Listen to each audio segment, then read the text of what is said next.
Pretty much the entire iPhone 16 camera hardware got leaked over the past few days. And on paper, everything looks pretty impressive. But how much will these specs actually matter to you as the user? Well, let's find out. And I'm going to start with the iPhone 16 camera changes first, as those are smaller, and then move on to the Pro models. Leaker Maijinbu recently shared the schematic of the standard iPhone 16 model, and the main takeaway here is the new vertical camera module on the back, which does look quite similar to the iPhone X's camera design, but now with the huge camera rings that we've gotten used to on the recent models. This leak follows on from that mid-December iPhone 16 prototype leak that MacRumors posted, where we saw 3 different designs that Apple was considering for the iPhone 16. Back then, it was said that the third prototype, which was also the most recent, was the one that Apple was pursuing. But now it seems like Apple has made some tweaks, with the flash now being on the outside of the modules, and the glass island now being much smaller and only surrounding the lenses. And to back this leak up, MacRumors has just released a report with some of their findings and renders, which do actually match up with Maijinbu's schematic. These renders give us a pretty good look at what we can expect from the iPhone 16's camera design. Personally, I do quite like this design. I wasn't a big fan of the previous prototype leak, as it just looked like an iPhone 12, only with larger camera units. This one, however, is new, and really the first time the entire camera island got smaller since the iPhone XS. And if you're like me and you weren't a fan of the table wobble, that won't be as severe now. It won't entirely be absent like on the Pixel 8, although that module scratches so easily, so I guess you cannot truly have it all. But does this actually matter? Will this new camera layout help you take better photos? Probably not. Judging from MacRumors renders that are based on their industry sources, it doesn't seem like the modules are getting any bigger. And since Apple did already give the standard iPhone 15s new 48 megapixel sensors in 2023, I doubt that we'll see any big camera hardware changes this year, at least on the standard models. But there is something that might actually help you take better photos, and it's this thing right here. Sorry, US audience, as that's not the same tray making a comeback. In fact, it is something called the capture button. And it's really nice seeing this in Maijinbu's schematic leak, as it reinforces previous reports that this new capture button would be one of the key selling features of the iPhone 16 lineup. Mark Gurman initially referred to this as being a button dedicated for taking video, which immediately made me think that, okay, that's weird. Maybe it's a button that allows you to quickly take spatial videos in order to push the Apple Vision Pro, but I don't know, that does seem a bit off to me, that Apple would implement a hardware button for just one very specific feature. Well, it turns out that no, the capture button is not a video-only button, as according to Weibo leaker Instant Digital, you'll be able to take photos too, and you'll also be able to have press it to focus, as well as swipe left and right to zoom in and out. I've actually theorized some of these gestures in one of our previous videos as ideal use cases for such a button. So I don't know if Apple had seen my video or if this is just a coincidence, likely just a coincidence, but regardless, I'm super happy to hear that Apple is doing this. But does it actually matter? Will the capture button help you take better photos? Probably not. It will for sure help you take photos faster, and in some cases, that might help you take some shots that you would have otherwise missed, like a fast-moving car or a plane passing by. I've actually missed a number of those shots before on my 14 Pro. With the 15 Pro, of course, we got the action button, which pretty much solved that issue for me, although it is quite small and not the easiest one to reach, so a dedicated capture button would make the entire experience better. Although, that won't be the case in every case. To simply put it, TikTok, YouTube Shorts, Instagram, Threads, Twitter/X, they all favor portrait content. And this is ultimately what most users will be shooting. The capture button, however, will be there for landscape shooting only. My solution to this is quite simple. Simply move the button up, right above the power button, so that you can use it in portrait with your right hand, and then in landscape with your left hand. Of course, in that case, it will be quite close to the power button, and I doubt that Apple would want to move that, as it's already in a very good place.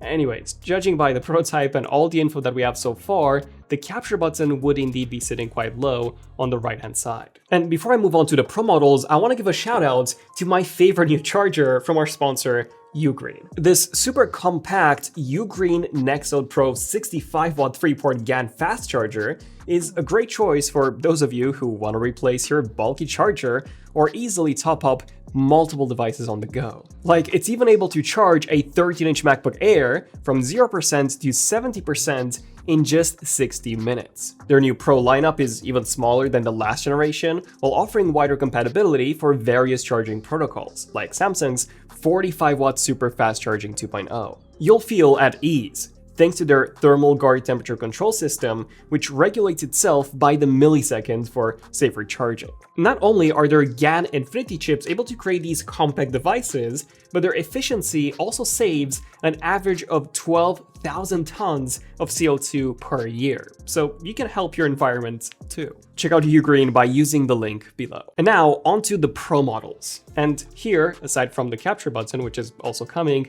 we're getting some improvements to all three lenses. And I'll start with the main module, where according to a new leak by Digital Chat Station on Weibo, a source that has accurately reported on iPhone camera details in the past, claims that the iPhone 16 Pro Max will be Apple's image flagship for 2024, and that it will feature a larger sensor for the first time since the iPhone 14 Pro, one that is 12% larger, approaching that iconic 1-inch sensor size number. And on top of this, it is also said to come with features such as a stacked design for better low light performance, a higher quality image data conversion, better dynamic range, better noise, and more. Now, all of this sounds very impressive on paper, but does it actually matter? Probably not as much as you may think.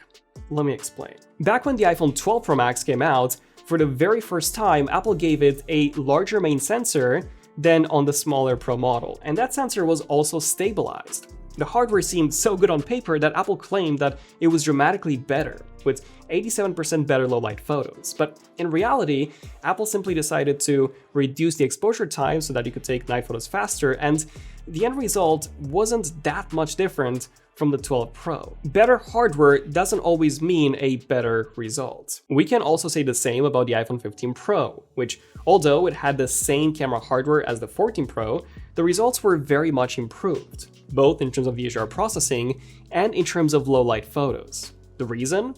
Apple's new Smart HDR5 image processing. Again, better hardware doesn't always mean a better result. Or, how with the iPhone 15 Pros, Apple allowed us to take 24 megapixel photos by default, which was never an option on the 14 Pros despite having the same camera hardware, which resulted in noticeably sharper photos. Today's smartphones are heavily based on marketing, and everyone's guilty of that. Apple, Samsung, Google, everyone. When you see things such as a 200 megapixel main sensor, you might think that, wow, this has got to be better than my 48 megapixel phones, but as we've showed you in our camera comparisons, the iPhone's 48 megapixel photos were sharper than Samsung's 200 megapixel photos. So better hardware doesn't always mean a better result. Not convinced yet? Here's a few more examples. When Apple released the iPhone 14 Pro and bumped the camera to a 48 megapixel sensor, they also claimed some massive low-light improvements, with 4 times more light capture. So the new sensor groups every 4 pixels into one large quad pixel with 4 times more light. Here's a shot of each without any names. Can you tell which one's which? What about if we zoom in? Can you tell now?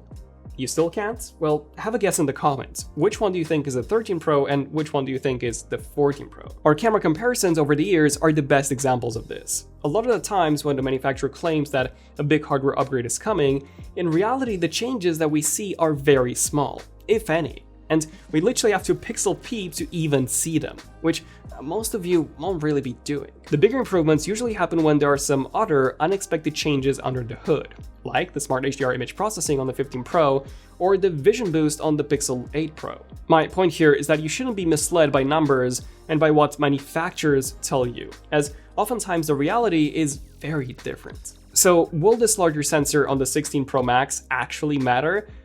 Probably not.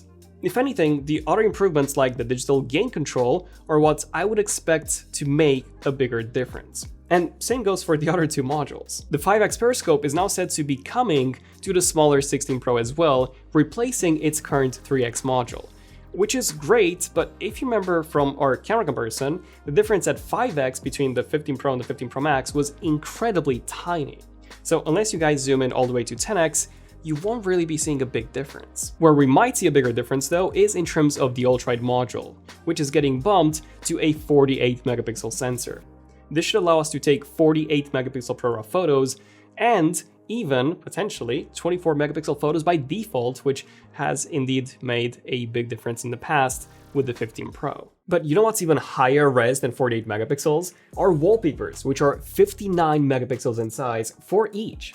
That's almost 80% higher res than 8K video. And today we're launching our 4th new pack for February, and it's called Vibrant Velvet by Attiv. It's one of our most abstract packs yet, and we've got 10 beautiful designs inside. My favorite one being this gorgeous purple wallpaper, although they all look great. You can check out Vibrant Velvet in our app Wallpapers for iOS and Android, links below, as well as all the other amazing February packs like Snowy Settlement, Fruit Frenzy, and Sahara Summit. At the end of the day, my whole point with this video is that, yes, the iPhone 16 camera improvements are looking quite significant on paper, but in reality, we do need to tone down our expectations, as a lot of the improvements that we've seen in the past have not been because of the specs, but rather because of the software improvements or because of other unexpected changes, and those are usually what really matter. Plus, there's also a lot of compression on social media, so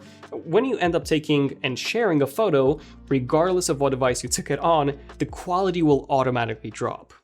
Still, let me know, what do you think of these improvements, and where do you think the camera industry for smartphones is heading towards? Is it capture buttons, AI processing, or something else entirely? Let me know. I'm Daniel, this means ZONEofTECH, and I'll see you guys in the next one. ZONEofTECH, signing out. Cheers.